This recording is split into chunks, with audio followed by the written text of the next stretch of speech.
Assalamualaikum warahmatullahi wabarakatuh. Hari ini kami akan membahas mengidentifikasi kesalahan penulisan ejaan mencakup huruf, kata, tanda baca, dan angka dari kelompok B3. Di sini terdapat anggota kelompok, ada Mutiara, Najwa, Naura, Puspita, Reisha, Sabila, Syaraya, Syakira, Sabita, Wafik, Zahrotul, Mediana, Atta, Vita, dan Nabila. Di sini ada huruf kapital. Huruf kapital adalah huruf yang memiliki bentuk dan ukuran lebih besar dibandingkan huruf biasa.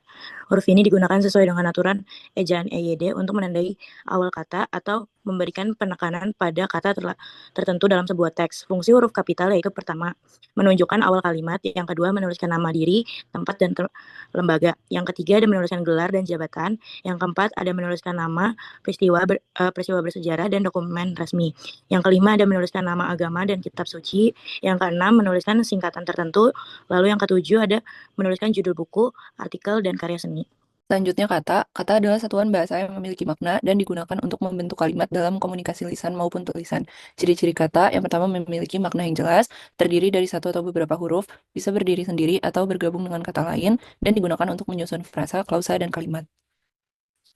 Jenis-jenis kata yang pertama ada kata benda atau nomina. Ini menyatakan nama orang, benda, atau konsep. Contoh, rumah, buku, meja. Yang kedua, kata kerja atau verba, menyatakan tindakan atau perbuatan. Contoh, makan, membaca, menulis. Yang ketiga, kata sifat atau adjektiva, menunjukkan sifat atau keadaan. Contoh, besar, indah, cepat. Yang keempat, kata keterangan atau adverbia, memberikan informasi tambahan tentang kata kerja, sifat, atau lainnya. Contoh, cepat, sangat, di sana.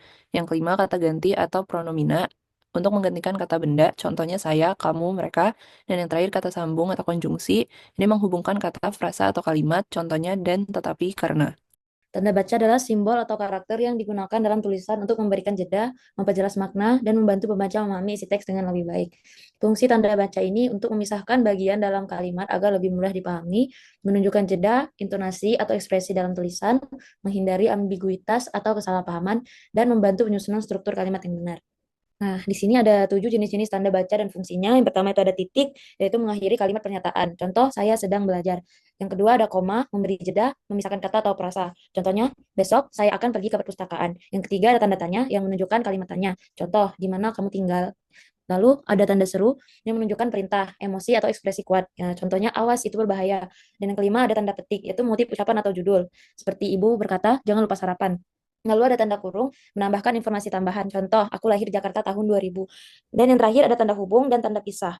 Tanda hubung menghubungkan kata seperti ibu, bapak. Dan yang terakhir ada tanda pisah, menyisipkan informasi tambahan. Contoh, aku tahu karena dia bilang sendiri. Yang pertama, angka digunakan untuk menyatakan bilangan atau nomor. Dalam bentuk angka Arab itu 0 sampai 9 dan Romawi 1, 2, 3, dan seterusnya. Dua, penggunaan kata berlaku untuk ukuran seperti panjang, berat, isi, waktu, dan nilai uang. Yang ketiga, angka digunakan untuk nomor rumah, apartemen, kamar hotel, dan lainnya. Keempat, nomor karangan atau bagian tulis. Tulisan menggunakan angka seperti pasal, halaman, atau surah dalam kitab suci. Kelima, bilangan ditulis dengan huruf jika utuh atau pecahan. Misalnya 12, 3/4. Yang keenam, bilangan tingkat dapat ditulis dalam beberapa cara seperti Paku Buwono angka Romawi 10, Paku Buwono ke-10, atau Paku Buwono ke-10. Yang ketujuh, bilangan dengan akhiran an dapat ditulis dengan angka atau huruf, misalnya tahun 50-an atau tahun 50-an. Kesalahan umum dalam EYD. Dalam menulis, ada beberapa kesalahan yang sering terjadi dan dapat mengganggu pemahaman pembaca. Yang pertama itu ada kesalahan ejaan, seperti aktivitas, resiko, apotik, dan yang benar itu seperti aktivitas, risiko, sama apotek. Lalu, gunakan kamus Besar Bahasa Indonesia atau KBBI untuk memastikan ejaan yang benar. Lalu ada kesalahan tanda baca. Perhatikan tanda baca seperti koma, titik, dan tanda petik agar penulisan lebih jelas seperti contohnya. Tiga itu ada kesalahan penggunaan kata. Pilihlah kata yang tepat sesuai konteks. Empat, ada kesalahan dalam penulisan kata depan dan imbuhan. Salah satu contohnya itu, yang salah itu adalah di rumah ini sangat nyaman. Yang benar adalah rumah ini sangat nyaman. Di sebagai kata depan dipisah, sedangkan imbuhan di harus disambung. Yang kelima, kesalahan dalam penulisan angka. Yang salah itu 7 orang datang ke acara tersebut. Yang benar harus memakai huruf, yaitu 7 orang datang ke acara tersebut. Gunakan kata untuk angka kecil dan hindari mencampur angka dan huruf dalam satu kata.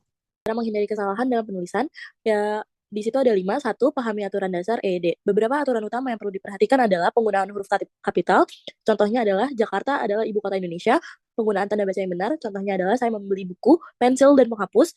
Selanjutnya ada penulisan kata baku. Gunakan kamus bahasa besar Indonesia untuk memastikan kata yang digunakan baku. Kedua, menggunakan KBBI untuk memeriksa kata baku. Contohnya ada beberapa, seperti efektif, bukan efektif, risiko, risiko bukan risiko, praktik bukan praktek. Selanjutnya ada perhatikan penggunaan kata depan dan imbuhan. Di sebagai kata depan dipisah, contohnya di sekolah, di rumah. Di sebagai kata imbuhan digabung, ditulis, diketik. Selanjutnya ada menggunakan tanda baca yang dengan tepat, yaitu tanda koma untuk memisahkan unsur dalam daftar. Contohnya saya membeli apel, jeruk, dan pisang. Tanda titik untuk mengakhiri kalimat, hari ini saya pergi ke sekolah. Tanda hubung untuk kata ulang, anak-anak, atau berjalan. Yang kelima, baca ulang dan koreksi tulisan. Setelah menulis, baca ulang untuk memastikan tidak ada kesalahan dalam ejaan, tanda baca, atau pemilihan kata. Kesimpulan, kesalahan penulisan ejaan terdiri dari adanya huruf, kata, tanda baca, dan angka. Huruf kapital memiliki ukuran lebih besar yang digunakan sesuai dengan aturan ejaan EYD, seperti pada awal kalimat. Lalu, adapun kata yang digunakan untuk menyusun frasa, klausa, dan kalimat. Beberapa contoh kata yaitu kata kerja, kata sifat, dan kata benda. Tanda baca menunjukkan simbol atau karakter untuk memberikan jeda, memperjelas makna, dan membantu pembaca memahami isi teks dengan lebih baik. Selain itu, adapun juga jenis-jenisnya. Terdapat penulisan angka dan bilangan untuk menyatakan nomor, ukuran, ataupun satuan waktu. Adapun cara menghindari kesalahan dalam penulisan. Di antaranya yaitu pahami aturan dasar EYD, gunakan KBBI, dan gunakan tanda baca yang tepat. Selanjutnya kuis soal pertama. Manakah kata yang baku? A. Aktivitas. B. Aktivitas menggunakan V. C. Aktivitas. D. Aktivitas. Izin menjawab yang nomor 1. Jawabannya yang B. Aktivitas menggunakan V. Karena aktivitas itu berasal dari bahasa Inggris, activity, dan diserap ke dalam bahasa Indonesia tanpa tambahan huruf F. Selanjutnya nomor 2. Manakah kata baku yang tepat? Yaitu pertama ada A, atlet. Yang kedua itu B, atlet. Yang C itu ada atlet. Yang D itu atletit. Jadi jawabannya itu B, atlet, pakai E. Karena berasal dari bahasa Belanda, atlet double E, dan tidak mengalami perubahan bunyi. Baik, terima kasih atas perhatiannya. Semoga bermanfaat dan menambah pemahaman kita semua. Terima kasih atas perhatian dan partisipasinya. Wassalamualaikum warahmatullahi wabarakatuh.